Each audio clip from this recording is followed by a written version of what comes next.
Pour qui, combien, quand et pourquoi? Contre qui, comment, contre quoi? C'en est assez de vos violences. D'où venez-vous, allez-vous, qui êtes-vous, qui priez-vous? Je vous prie de faire silence. Pour qui, comment, quand et pourquoi? S'il faut absolument qu'on soit contre quelqu'un ou quelque chose. Je suis pour le soleil couchant en haut des collines désertes. Je suis pour les forêts profondes. Car un enfant qui pleure, qu'il soit de n'importe où, est un enfant qui pleure. Car un enfant qui meurt au bout de vos fusils est un enfant qui meurt. Que c'est abominable d'avoir à choisir entre deux innocences. Que c'est abominable d'avoir pour ennemi les rires de l'enfance.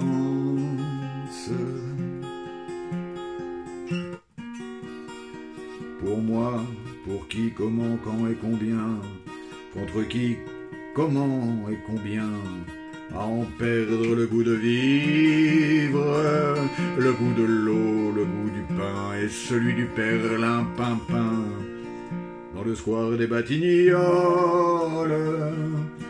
mais pour rien, mais pour presque rien, pour être avec vous et c'est bien, et pour une rose entrouverte, et pour une respiration, et pour un souffle d'abandon, et pour un jardin qui frissonne.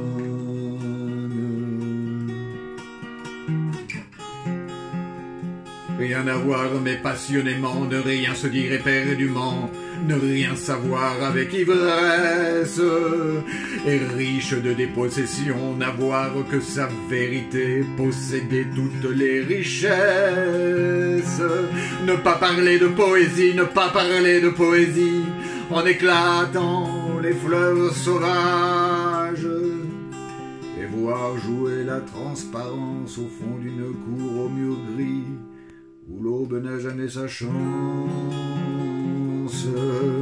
Contre qui? Eh bien, contre quoi? Pour qui, comment, quand et pourquoi? Pour retrouver le goût de vivre, le goût de l'eau, le goût du pain et celui du perlimpinpin dans le square des Batignolles. Et contre rien, contre personne et contre rien, et pour une rose entrouverte, pour l'accordéon qui soupire, et pour un souffle d'abandon, et pour un jardin qui frissonne.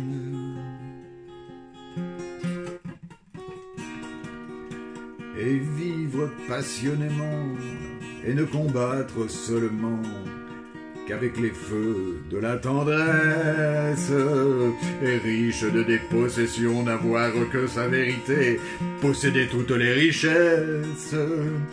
Ne plus parler de poésie, ne plus parler de poésie, mais laisser vivre les fleurs sauvages, et faire jouer la transparence au fond d'une cour au mur gris, où l'aube aurait enfin sa chance.